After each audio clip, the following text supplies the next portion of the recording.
আসসালামু আলাইকুম রহমতুল্লাহি ওবরকাতুহু। সম্মানিত দর্শক, গত ১ বছর ধরে আমাদের রাজনীতির যে আকাশ, এই আকাশে যে কত রংধনু আসলো, আর সেই রংধনুর রং কীভাবে যে মিলিয়ে গেল, আমরা যারা সাধারণ জনগণ আমরা বুঝতেই পারলাম না। যখন বিপ্লব হলো, তরুণ তুর্কি যারা এই বিপ্লবের নায়ক হিসেবে যাদেরকে আমরা দেখলাম, মনে হলো তারা আমাদের নিকট আবাবিল পাখি, কোত্থেকে যেন এসেছেন। তারা যেখানে যেতেন অমনি সেখানে সব কিছু তাদের নিয়ন্ত্রণে চলে যেত। তারা যখন ডাক দিতেন রাজুতে আয়, অমনি হাজার হাজার ছেলে মেয়ে সেই রাজুতে চলে যেত, অনেকটা হ্যামিলনের বাঁশিওয়ালার মতো। সচিবালয় গণ্ডগোল, প্রেস ক্লাবের সামনে এমন কোনো পরিস্থিতি, কিংবা কোথাও শ্রমিকরা আন্দোলন করছে, কেউ পারছে না, পুলিশ পারছে না, মিলিটারি পারছে না। তো আমাদের সেই আবাবিল পাখিদেরকে ডাকা হলো, তারা যাচ্ছে, আর মুহূর্তের মধ্যে সেখানে একটা নতুন ইতিহাস তৈরি হচ্ছে, এবং সেই ইতিহাস ৩ মাসের বেশি টিকল না। এরপর আমরা দেখতে পেলাম ডিসি নিয়োগ হয়, এসপি নিয়োগ হয়, নতুন নতুন দরবেশের আবির্ভাব ঘটে। ইয়া লম্বা দাড়ি, মাথায় পাগড়ি, জুব্বা পরা, দেখলে মনে হয় যে একেবারে এই মুহূর্তে আসমান থেকে কোনো দেবদূত মানুষের সুরতে সম্ভবত আমাদের সচিবালয়ে চলে এসেছে। এবং এ সকল নব্য যারা দরবেশ, তাদের যে কুকর্ম, তাদের যে অঙ্গভঙ্গি এবং তাদের কুকর্মের ধরন এবং প্রকৃতি, সেগুলো দেখে মনে হলো আগে যারা দরবেশ ছিলেন তারা অবোধ শিশু ছিলেন, একেবারে শিশু। তাদের যাকে বলে সুন্নাতে খতনা হয়নি, দাড়িমোছ কিচ্ছু ছিল না। মানে একটা ৪-৫ বছরের ছেলের মুখে নকল দাড়ি লাগিয়ে দিয়ে, মাথায় জুব্বা পরিয়ে, শরীরে জুব্বা পরিয়ে, মাথায় পাগড়ি ঠাগড়ি দিয়ে তাকে যদি রঙ্গমঞ্চের দরবেশ সাজানো হয়, তাহলে যে তারা পারফর্ম করবে সেইভাবে অতীতে আওয়ামী লীগ আমলের যে দরবেশ, তাদের যে নৈপুণ্য, সেই নৈপুণ্যটা আসলে এই বিপ্লব পরবর্তী যে কয়জন দরবেশকে আমরা দেখেছি সেই দরবেশদের তুলনায় সেরকমই মনে হয়েছে। গেল দরবেশ, সেই দরবেশ টিকল না। এরপরে সচিবালয় কেন্দ্রিক আরও কিছু দালাল ফড়িয়া, এর মধ্যে মেয়ে দালাল আছে, পুরুষ দালাল আছে, তারা আসলো, তারাও বেশি দিন টিকল না, তারা চলে গেল। মধ্যেখানে শুনলাম অমুক ডিসি নিয়োগে ১০০ কোটি টাকার চেক লেনদেন, সচিব নিয়োগে ১০০ কোটি টাকার চেক লেনদেন। আমরা সিসি করতে হয়, থুথু মারতে হয়, প্রতিবাদ করতে হয়, এই জিনিসগুলো পর্যন্ত ভুলে গেলাম, কেননা আমরা খুব আশ্চর্য হয়ে গিয়েছিলাম, চোখ আমাদের ছানা বড়া হয়ে গিয়েছিল। গেল সেই পর্ব।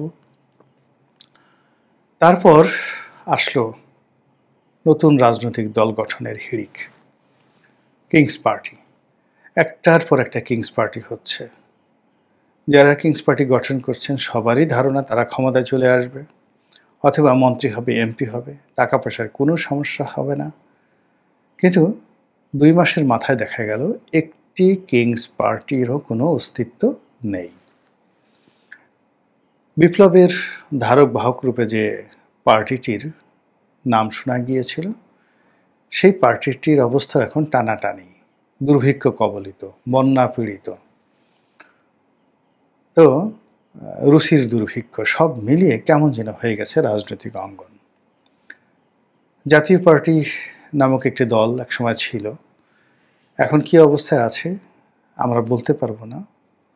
এটা রওশন এরশাদ বলতে পারবেন, জিএম কাদের বলতে পারবেন, জিএম কাদেরের যে সঙ্গী শামীম হায়দার পাটোয়ারি তিনি বলতে পারবেন, বা অপরপক্ষ যারা কাজী ফিরোজ রশিদ, রুহুল আমিন হাওলাদার, আনিসুল ইসলাম মাহমুদের মতো যারা কিংবদন্তির নেতা বাংলাদেশের রাজনীতিতে, তারা বলতে পারবেন যে জাতীয় পার্টি আসলে এখন কোন অবস্থায় আছে, ভবিষ্যৎ কি।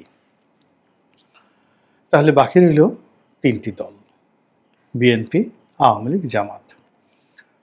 গত ১ বছর ধরে জামাতের যে উল্লম্ফন, তাদের যে দাড়িপাল্লা, তাদের যে হম্বিতম্বি, মানে অ্যাজ ইট ইজ মনে হচ্ছে যে বাংলাদেশে একটা ইসলামী বিপ্লব হয়ে গেছে।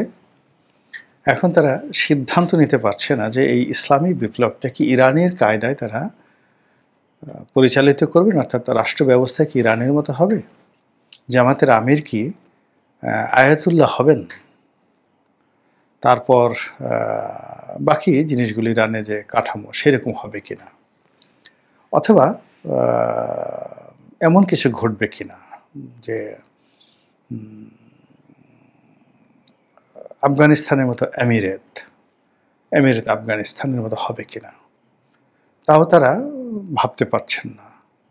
অথবা তারা কি কিংডম অফ সৌদি আরবিয়া, এদের মতো একটা শরিয়া আইন, এদের মতো একটা রাষ্ট্র কাঠামো, এদের মতো একটা কিংশিপ, এরকম কিছু তৈরি করবেন কিনা, এগুলো নিয়ে মানে তাদের অভিব্যক্তি হলো তারা একেবারে সেই আলেকজান্ডারের মতো। আলেকজান্ডার যখন পারস্য অধিকার করতে গেলেন, তখন তার কাছে সাকুল্যে সৈন্য আছে 40,000, আর অপরদিকে তার অপোনেন্ট দারায়ুস, তৃতীয় দারায়ুস, তার সৈন্য সংখ্যা 3.5 লাখ, এবং one of the finest army এবং ইফেক্টিভ আর্মি সারা দুনিয়াতে। তখন 1 নম্বর পরাশক্তি হলো পার্সিয়ান আর্মি। তো সেই আর্মির সামনে 40,000 একেবারে আসছেন। এখন যেভাবে আমাদের হাসনাত, সার্জিস, এদেরকে নিয়ে অনেক প্রাজ্ঞ রাজনীতিবিদরা ঠাট্টা মস্করা করে, তদ্রুপ পারস্যের যারা জেনারেল তারাও ওই আলেকজান্ডারকে নিয়ে ওরকম ঠাট্টা মস্করা শুরু করলেন। তো আলেকজান্ডার এই অবস্থাতে সেই যে যুদ্ধের আগের দিন তিনি সৈন্যদের নিয়ে একটা ভাষণ দিলেন, এবং সেই ভাষণে তিনি বলার চেষ্টা বললেন যে আমরা তো বিজয়ী হয়ে গেছি। এর কারণ হলো তিনি নিজেকে প্রথম দিন থেকে তিনি এবং তার মা বলার চেষ্টা করেছিলেন যে তিনি বিধাতার পুত্র, দেবতার পুত্র। তার জন্ম সাধারণভাবে হয়নি, দেবতার সঙ্গে তার মায়ের মিলনে তার জন্ম হয়েছে। কাজেই তার কথা, তার কর্ম, তিনি যেটা বলেন সে অসম্ভব হয়ে যায়, এই বিশ্বাসটা তিনি তার সৈনিকদের মধ্যে জাগিয়ে তুলেছিলেন। তো তিনি পাহাড়ের উপরে দাঁড়িয়ে সৈন্যদেরকে বলছিলেন যে আমরা তো বিজয়ী হয়ে আছি, এটা তো লিখিত আছে, শুধু কালকে তোমাদেরকে এই তলোয়ারটা নিয়ে একটু দাঁড়াতে হবে। এই ছিল আলেকজান্ডার। এখন জামাতের যারা নেতাকর্মী বিভিন্ন স্তরে যারা টেলিভিশনে আসছেন, পূজা মণ্ডপে গিয়ে বক্তব্য দিচ্ছেন, কোর্ট কাছারিতে বক্তব্য দিচ্ছেন, সমাজে যারা ঘাড় ফুলিয়ে, গল ফুলিয়ে, গলার রগ শক্ত করে যারা কথাবার্তা বলছেন, ভাবখানা এরকম যে তারা বিজয়ী হয়ে গেছেন, বাকিটা শুধুমাত্র শপথ নিতে একটু সময় হচ্ছে। আর শপথ নিতে তারা একটু সময় নিচ্ছে এই কারণে যে তারা এখনো পর্যন্ত সিদ্ধান্ত নিতে পারেননি যে এমিরেটসটা বা রাজ্য ব্যবস্থাটা, শাসনতন্ত্রটা কোন পর্যায়ে হবে, এই তাদের কনফিডেন্স। তাহলে জামাতের পরে বাকি রইল কি বিএনপি এবং আওয়ামী লীগ। বিএনপি রাজনীতি মূলত নির্ভর করছে ভাইয়া কখন আসবেন, অর্থাৎ তারেক রহমান সাহেব কখন আসবেন, তিনি কোথায় থাকবেন, তার বাসা ভাড়াটা কে করবে, কয় রুমের বাসা, তারপর তিনি যে লন্ডনে আছেন সেখানে যে জিনিসপত্র আছে সেগুলো কি তিনি রেখে আসবেন, বিক্রি করে দেবেন, না কি করবেন, এই বিষয়গুলো নিয়ে আলাপ আলোচনা হচ্ছে।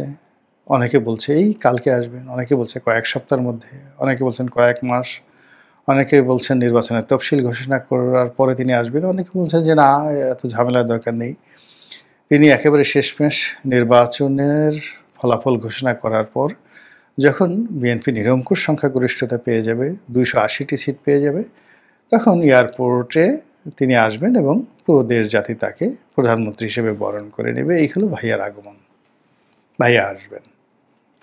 অন্যদিকে আওয়ামী লীগের যে রাজনীতি, সেই রাজনীতির দুটো খুচরা দিক আছে। একটা খুচরা দিক হলো ঝটিকা মিছিল, তারা ঝটিকা মিছিল করছে। 2 নম্বরে তারা যেটা করছে সেটা হলো সামাজিক প্ল্যাটফর্মগুলোতে তারা ফাটিয়ে ফেলছে, এবং সেখানে সেই আওয়ামী লীগের যে ফ্যান পেজ, তারপরে তাদের ভেরিফাইড ফেসবুক পেজ, এরপরে ইউটিউবের বিভিন্ন ইউটিউবার চ্যানেল, সেখানে আওয়ামী লীগের কতিপয় নেতৃবৃন্দ রয়েছেন, তারা সাক্ষাৎকার দিচ্ছেন, কথাবার্তা বলছেন, অ্যাজ ইট ইজ কিছুই হয়নি, কিন্তু তারা একটা ব্যাপারে সিদ্ধান্ত নিতে পারছেন না।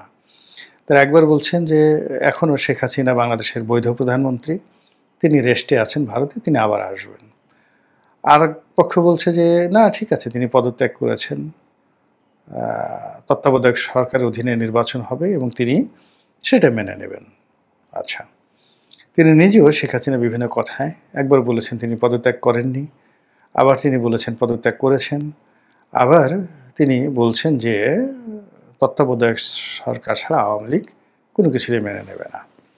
তো এই গেল দুটো ক্যারেক্টারিস্টিক্স অফ আওয়ামী লীগ। 3 নম্বরের ক্যারেক্টারিস্টিক্স যেটি দেখা যাচ্ছে সেটি হলো আপা আসবেন। কীভাবে আসবেন? তিনি টুস করে ঢুকে পড়বেন এবং তিনি এটা নিয়ে বেশ নাটকীয়তা করছেন। তিনি বলছেন দুই একজনের সঙ্গে কথাবার্তা যে আমি খুব কাছাকাছি আছি। মানে আমরা জানি যে তিনি দিল্লিতে আছেন, কিন্তু যার সঙ্গে তিনি কথাবার্তা বলছেন তার মাধ্যমে তার প্রতিপক্ষকে ভয় দেখানোর জন্য তিনি বলার চেষ্টা করছেন তিনি খুব কাছাকাছি আছেন। কোথায়? হয়তো ত্রিপুরাতে।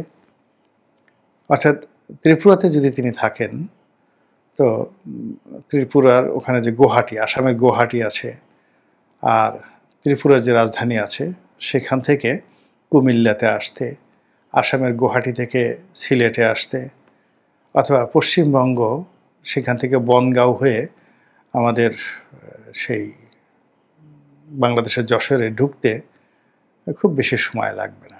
অথবা তিনি যদি মুর্শিদাবাদ থেকে মুজিবনগরে ঢুকতে চান, মানে কুষ্টিয়াতে, তাও খুব বেশি সময় লাগবে না। তো ওই ভয় দেখানোর জন্য আমি সীমান্তে আছি, কাছাকাছি আছি। তো এইরকম কথাবার্তা কিন্তু হচ্ছে।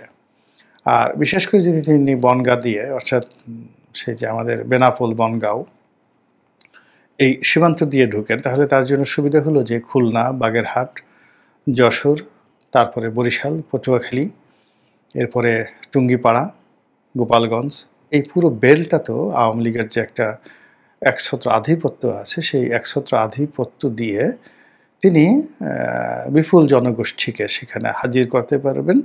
এবং সেটা একমাত্র টুঙ্গিপাড়া বা গোপালগঞ্জে কয়েকদিন আগে এনসিপি গিয়ে যে বিপদের মধ্যে পড়েছিল, এতে বোঝা যায় যে আপা ওই এলাকাতে ঢুকলে কী অবস্থা হবে। অন্যদিকে যদি তিনি ত্রিপুরা দিয়ে ঢুকেন, অর্থাৎ সেই আমাদের যে লাকসাম, কুমিল্লা, এই অঞ্চল দিয়ে ঢুকেন, তাহলেও এখানেও আওয়ামী লীগের একটা মানে রীতিমতো একটা মারদাঙ্গা গ্রুপ রয়েছে। সেখানে ব্রাহ্মণবাড়ি আছে, কুমিল্লা আছে, চাঁদপুর আছে, এ সমস্ত এলাকাতে এখনও আওয়ামী লীগের একটা ব্যাপক দাপট রয়েছে। তো এরকম তিনি ভয় দেখাচ্ছেন যে আমি কাছাকাছি আছি। এখন কাছাকাছি কোথায় আছেন এটা কিন্তু কেউ বলছে না। ইতিমধ্যে দেখবেন যে আওয়ামী লীগের যে সকল বড় বড় নেতা তারা তাদের ফেসবুকে অ্যাক্টিভ হয়ে গেছেন। গত 8-9 মাস আগে তাদের কোনো অস্তিত্ব ছিল না, এখন তারা প্রায় সবাই ফেসবুকে 2-3টে করে তাদের আইডি রয়েছে। তাদের ভয় হলো জামাতি যে বট বাহিনী আছে, তো এ সকল বট বাহিনী তাদের আইডিগুলোকে নষ্ট করে দিতে পারে। এজন্য প্রায় সবারই আওয়ামী লীগের সিনিয়র নেতৃবৃন্দ 2-3টে করে তাদের সেই ফেসবুক আইডি তারা তৈরি করেছে এবং সেখান থেকে তারা অনবরত ভয় দেখাচ্ছেন। আমরা আসছি, খুব শীঘ্র ফিরছি, দেখা হবে, তারপরে আপা আসছেন, আজ আসবেন, কাল আসবেন, খুব শীঘ্রই কয়েক সপ্তাহের মধ্যে আপা আসবেন, এরকম প্রচার এবং প্রোপাগান্ডা চলছে। তো বিএনপির যে প্রোপাগান্ডা, তারেক রহমান সাহেব আসবেন আশা কেন্দ্রিক, এর বাইরে আসলে বিএনপির রাজনীতি এই মুহূর্তে যা কিছু হচ্ছে এগুলো মানে কথার কথা। সালাউদ্দিন সাহেব ঐক্যমত্যের মিটিংয়ে যাচ্ছেন, নেতাকর্মীরা বিভিন্ন অনুষ্ঠানে এলাকাতে নির্বাচনের জন্য ঘোরাফেরা করছেন, অন্য যা কিছু হচ্ছেন, কিন্তু তাদের মূল যে টার্গেটটা, সে টার্গেটটা হলো জনাব তারেক রহমান সাহেব আসছেন কয়েক সপ্তাহের মধ্যে এবং কবে আসবেন, এটাই হলো তাদের মূল টার্গেট। আর আওয়ামী লীগেরও একই অবস্থা। তারা এই ঝটিকা মিছিল বা লন্ডনে আমেরিকাতে যে বৈঠকগুলো করছে বা ওয়েব মিটিংগুলো করছে, এগুলো আসলে কথার কথা। মূল যে বিষয়টা হলো শেখ হাসিনা আসবেন। এখন আওয়ামী লীগের এবং বিএনপির যে রাজনীতি, তারেক রহমানের আগমন বনাম শেখ হাসিনার আগমন এটার উপরে নির্ভর করছে। আর এই দুজনের এই আগমন কেন্দ্রিক যে ভাইব, আগমন কেন্দ্রিক নেতাকর্মীদের যে উচ্ছ্বাস, অর্থাৎ বিএনপি এবং আওয়ামী লীগ এই দুটো রাজনৈতিক দলের অন অ্যাভারেজে 35% করে ভোটার রয়েছে, তাহলে দুটো রাজনৈতিক দলের 70% কর্মী এবং সমর্থক তারেক রহমান এবং শেখ হাসিনার আগমন নিয়ে অধীর আগ্রহে চাতক পাখির মতো তাকিয়ে রয়েছে। আর বাকি 30% লোক, সেই 30% লোকের মধ্যে ধরুন 15% লোক আছে নিউট্রাল, নিরপেক্ষ, এদিকে যেদিকে পাল্লা ভারী সেদিকে যায়। বাকি 15% লোক যারা আছে তারা ওই বিভিন্ন ছোটোখাটো রাজনৈতিক দল যারা আছে তাদের কর্মী সমর্থক। কেউ হয়তো হেফাজত, কেউ হয়তো জামাত, কেউ হয়তো তাবলিগ, এরকম রাজনৈতিকভাবে তারা মানে একটা পার্সেন্টেজের মধ্যে আছে, নট মোর দ্যান। সব মিলিয়ে মানে এই বিএনপি জামাতের ভোটের বাইরে 30% ভোট যদি থাকে, সেই 30% অর্ধেক নিউট্রাল, আর বাকি 15% যেটা আছে সেটা সব দলের, এর বাইরে অন্য কোনো হিসাব নেই। এখন এই যে 70% লোক, তাদের দৃষ্টি, মন, মানসিকতা তারা মুতওয়াজ্জ হয়ে আছে, দৃষ্টি নিবন্ধ করে একেবারে একাগ্রচিত্তে বসে আছে কখন শেখ হাসিনা আসবেন, কখন তারেক রহমান আসবে, কখন সানাই বাজবে, কখন নতুন একটা এরা তৈরি হবে। এবং তারা একে অপরকে তারাই ভয় পাচ্ছে, বিএনপি আওয়ামী লীগকে ভয় পাচ্ছে, আওয়ামী লীগ বিএনপিকে ভয় পাচ্ছে। আর বাকি যে সমস্ত আমরা লম্ফঝম্প দেখছি, এইগুলো অনেকটা আপনি দেখবেন একটা সিনেমাতে রবিউল থাকে, হাবা হাসমত থাকে, টেলি সামাদ থাকে, মানে তারা প্রচুর সময় নেয় এবং প্রচুর বিনোদন দেয় এবং তাদের সঙ্গে নায়কের ভালো সম্পর্ক, নায়িকার সঙ্গে ভালো সম্পর্ক, নায়িকার সঙ্গে তারা গান গায়, নায়কের সঙ্গে তারা গান গায়। তো ওই রকম একটা মানে যাকে বলা হয় রাজনীতির যে ভার, যে জোকার, এই জিনিসগুলো হচ্ছে এই সময়টাতে। বাট মূল যে জিনিসগুলো সেটা হই আপা আর ভাইয়া, এর মধ্যে সীমাবদ্ধ আছে। এখন আপা কবে আসবেন, ভাইয়া কবে আসবেন, আদৌ আসবেন কি না, আসলে কি হবে, না আসলে কি হবে, এটার উপরই মূলত রাজনৈতিক ভবিষ্যৎ নির্ভর করছে। মহান আল্লাহ আমাদের সবাইকে হেদায়েত দান করুন এবং হেফাজত করুন। আসসালামু আলাইকুম ওয়া রাহমাতুল্লাহি ওয়া বারাকাতুহু।